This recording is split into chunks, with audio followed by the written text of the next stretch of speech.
when it's evolved, or when it's in connection to our holidays. And what does that mean?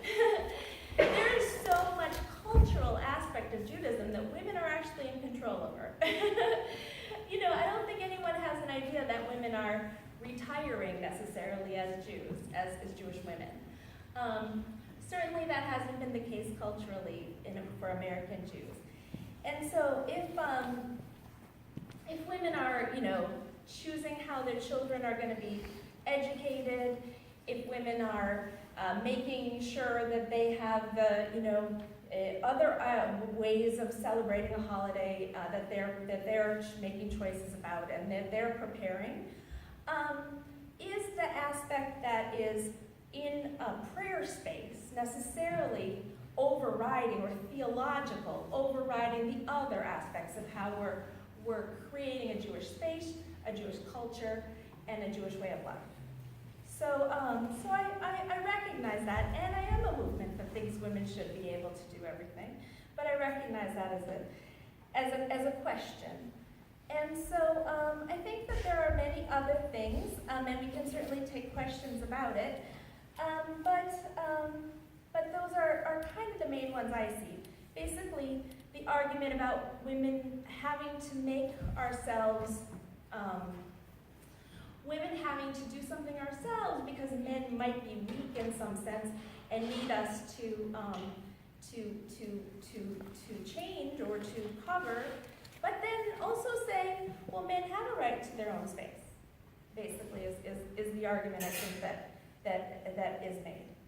And then to recognize again that my whole life, like I am in my 40s, women have been rabbis, right?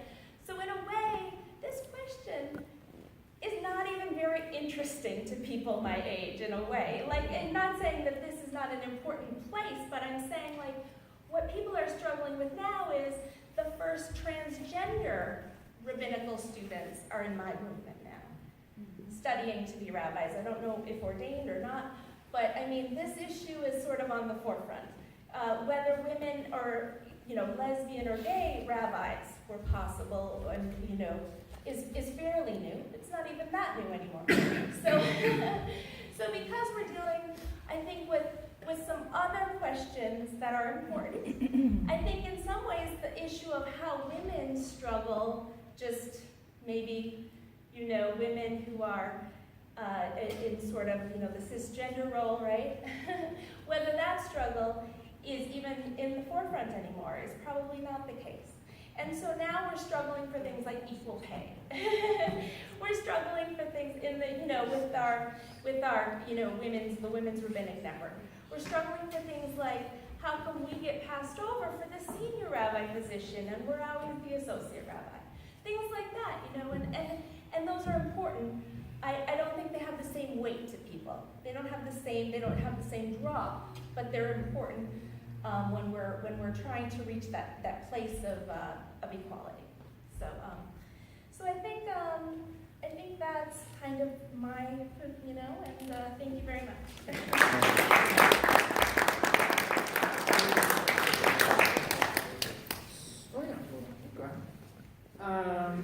Do people have questions? Should I make our panelists sit up front? Yes. To answer things. Yes. Definitely. Okay. Definitely. Can you have you guys just, and we'll just open the floor. Do we need a moderator, or you're just gonna? I'm in. Yeah. It's ready. Thanks for coming. I don't know if you know, I'm not expecting you to know this. I read about domestic violence has a similar rate in Iraq and United States. And I was wondering if this gender problem, if you will, has any different statistics for religious people versus secular people who's not practicing. Sometimes we think that religion has some sort of it changed the formula, but is it really changing the formula, or this is a human problem that we are trying to understand? So, do you have any readings, anything that anybody? I don't have any statistics. but I can tell you that I think domestic violence doesn't have to do anything with the color of the skin, the nationality, or the religion. I think it is across human race. And if human beings do not follow the ethics of the golden rule, that what you want for yourself, you should look for the same thing in another human, we are going to continue with domestic violence, with spousal abuse across the globe. But what I can tell you this is that there are certain cultures, and I don't want to use the word religion because I think it has mostly to do with cultures that will oppress the talk of it. It takes a lot of courage for any woman, and there are some statistics that there are men who are also victims of domestic abuse. So it's very, very hard for those victims to come out, whatever, and some cultures it's harder than other cultures, and once they come out, if you shut them down, it becomes even harder and they continue taking that abuse. So I think it's a human problem more than anything. I don't think so it has anything to do with just the religion. Can I just follow up on that? I earlier in my career had overseen a couple of domestic violence shelters, and the issue of whether it's violence towards women obviously is endemic in the world, and it's, I think, a question of power and a question of property, and I think the same applies to women's roles in each of our major faith groups. As you said, I think they're trying to be more liberal, or the more liberal faith groups. There's far more equality and less acceptance of anything that would be violence towards women. And in our more traditional parts of all of our faith groups, it's very different. So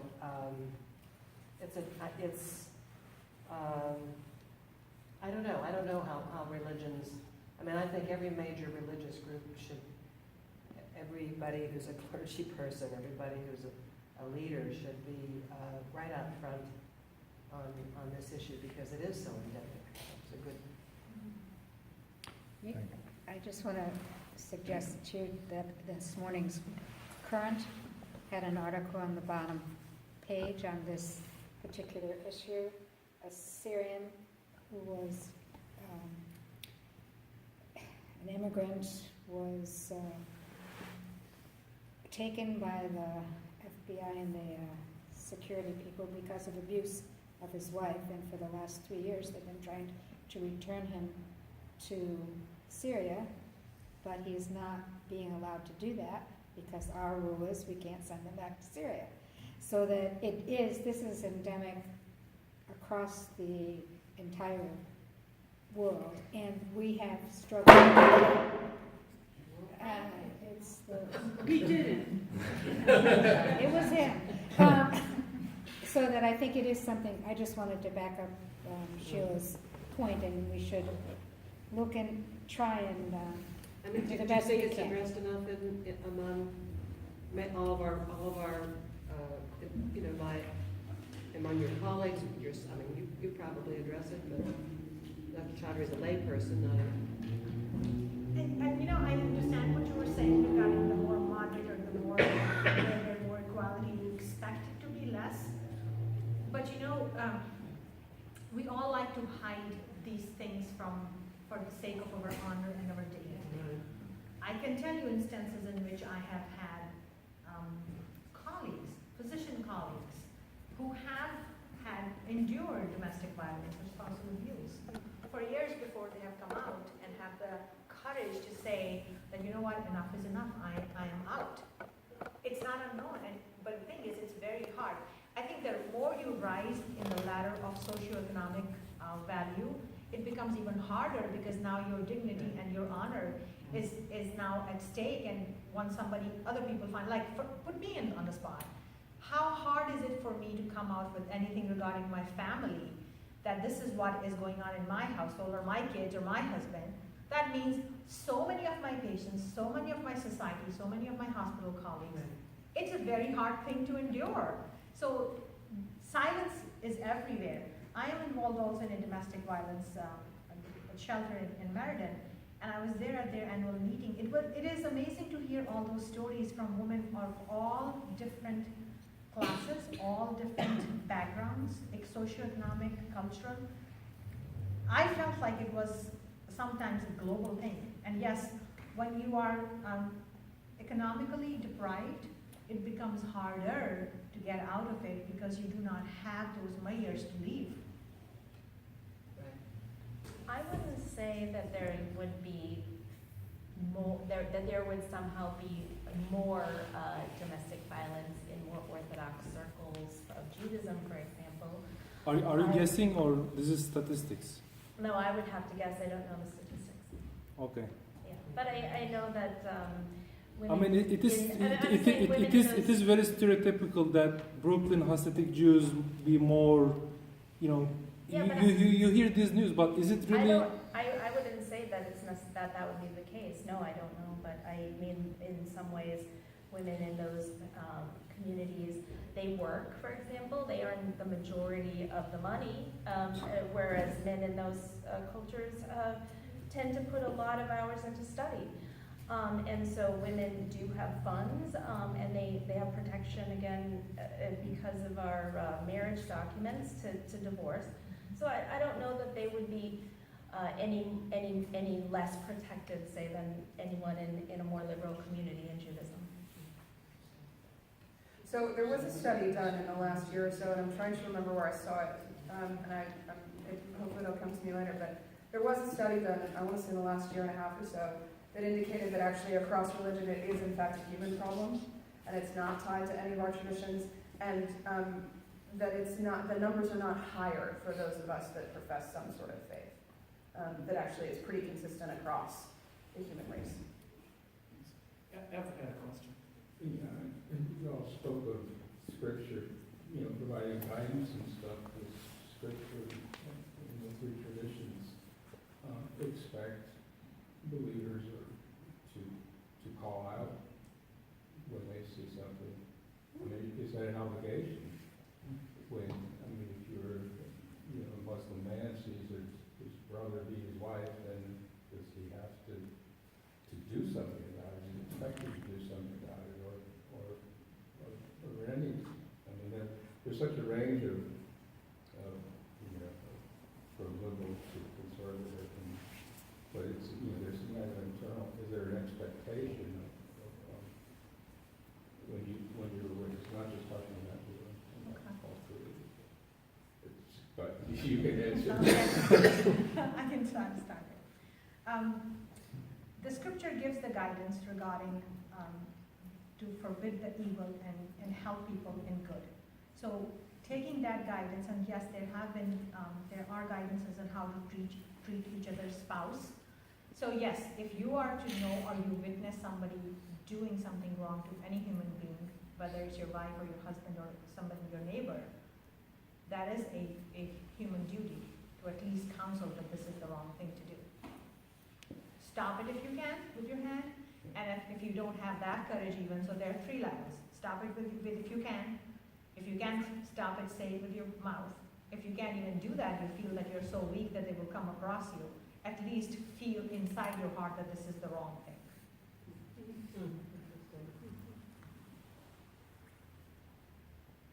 You want to keep the same order? You want to go ahead? No, go for it. So I was rifling through it in my head, and there is no sort of scriptural, you must do this for us, right? But there certainly is. I mean, at the heart of all we do is the love your neighbor as yourself, Yes. right? So when we see something like that, I think the expectation is that we would get involved, and certainly as clergy, to sort of follow up on that last question too. We're talking about it a lot in the Episcopal Church these days. We talk a lot about domestic abuse and the fact that it happens across the board, and a lot about how we get in the middle of that. And I've had to do that. I've only been ordained for 7 years, and I've had to do that a couple of times. You know, the dyad, the pair is almost an exclusive unit, and that's where this all takes place, in secrecy and stuff. So there's a wall which is both protective, but it also shields bad things. It's a tension. Yeah. Yeah, I don't have any further comments than anyone else. I mean, in general, we're Islam. In general, there's a notion that when you see somebody doing something wrong, anything wrong, not specifically about this, that you're supposed to say something. Judy had a question. I was struck by the doctor's comments and teachings about the translation, that if you knew the original language, husband and wife, maybe their spouse, that's the easy one that I remember. And I'm trying to put my question together. It made me think that this is an evolving understanding. And is it true that that all three of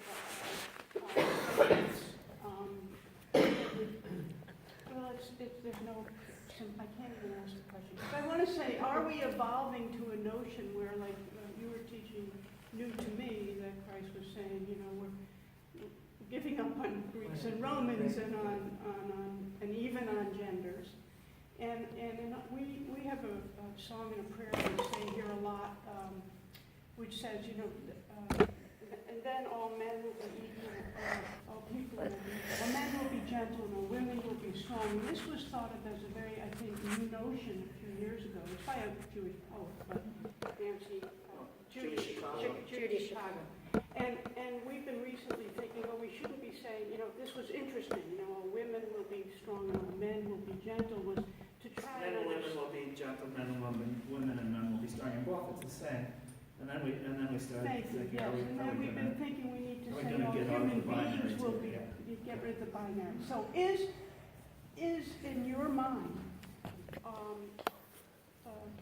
evolving faith a place that should be evolving in terms of gender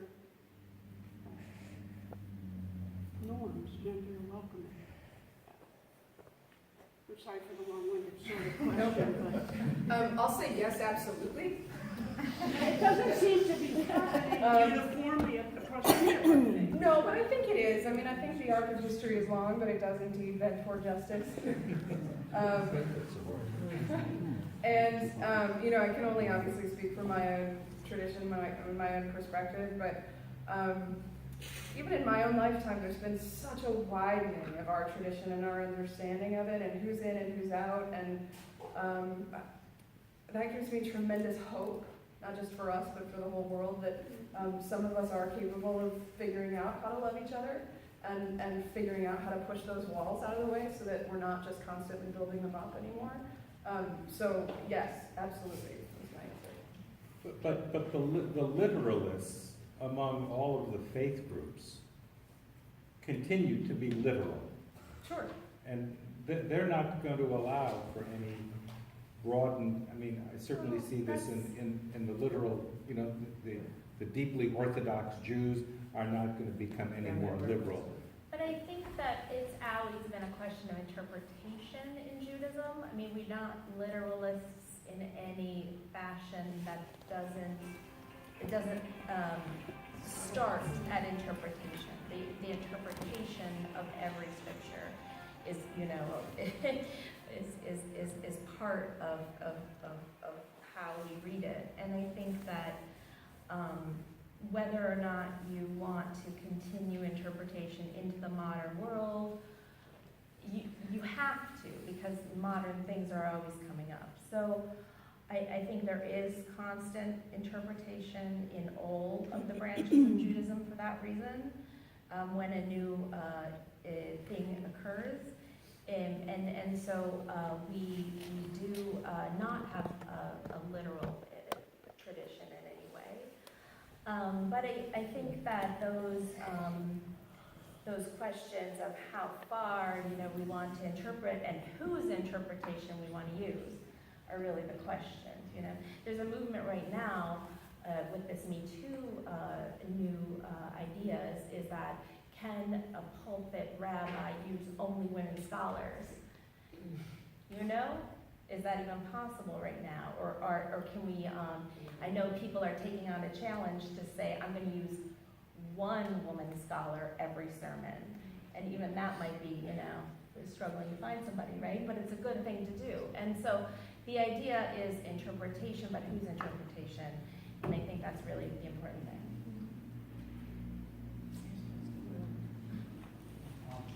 There was a series on PBS, Unwritten on God, and this is Morgan Freeman, who's the narrator for that. And I missed that segment. They had a segment about how our religion's evolving. So that would be very interesting to see as they find that series, because the parts I did see were very, very interesting things that I thought I knew about religions that didn't at all. So it's a great series. March 7th.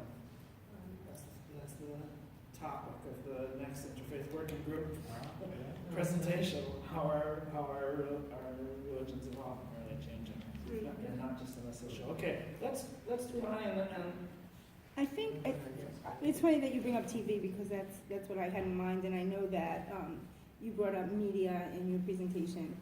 And I think at the base of some of the questions we ask and some of what we believe is based in ignorance. I mean, you guys certainly know a lot more about even Judaism or, you know, any religion than I do, but I try to learn, and the more I learn, the more ignorant I realize I am about my roots and how much I want to learn more. And so recently I began to watch Shtisel. Has anybody heard about Shtisel? Which is a I just Netflix watched the series. whole Did thing. you? You did? I did. You did? You are? Yeah. Oh my goodness. She told me to watch it, so I started Subtitles and watching. all. See, my problem is the subtitles. Like, I get really tired of reading the screen. But Shtisel is about the an Orthodox community in Israel. But it delves deeply into personal lives, which you don't often see delved into when we talk Orthodox Judaism.